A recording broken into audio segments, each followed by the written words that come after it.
Bapak, Ibu, Saudara yang dikasihi oleh Tuhan, salam sejahtera dalam Tuhan Yesus Kristus. Mari kita merenungkan firman Tuhan dari surat Galatia pasal 5 ayat yang ke-24. Demikian firman Tuhan. Barang siapa menjadi milik Kristus Yesus, ia telah menyalibkan daging dengan segala hawa nafsu dan keinginannya.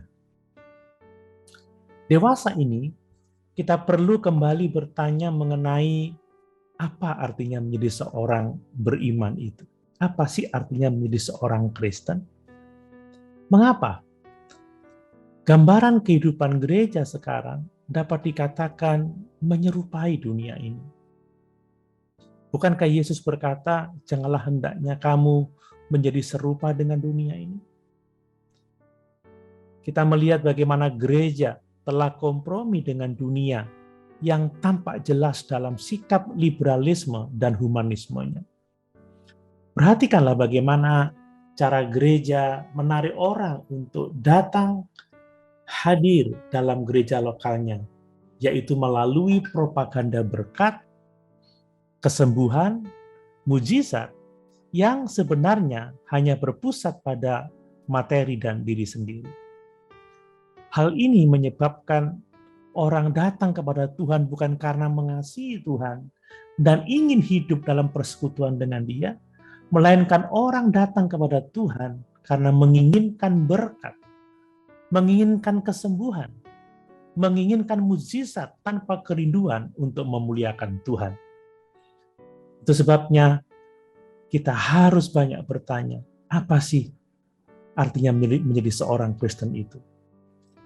Gereja sudah tidak fokus pada pemberitaan Injil Yesus Kristus untuk membawa jiwa datang kepada Tuhan. Bapak, Ibu, Saudara yang dikasihi oleh Tuhan. Kebanyakan gereja dewasa ini cenderung memberitakan tentang betapa baiknya Tuhan yang menikmati berkat-berkat Tuhan setiap hari tanpa kita harus membuat atau mengalami perubahan dalam kehidupan kita. Hal ini tidak boleh terjadi. Pemberitaan Injil harus seimbang.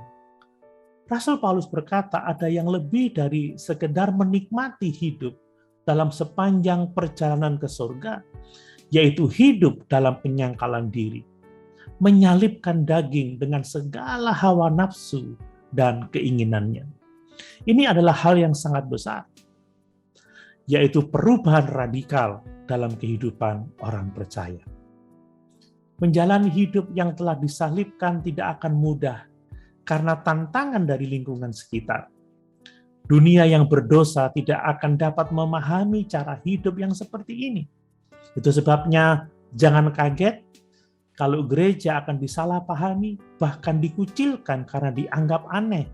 Mungkin juga dianggap gila, seperti Nuh yang dianggap gila karena membangun bahtera yang sangat besar jauh dari lautan.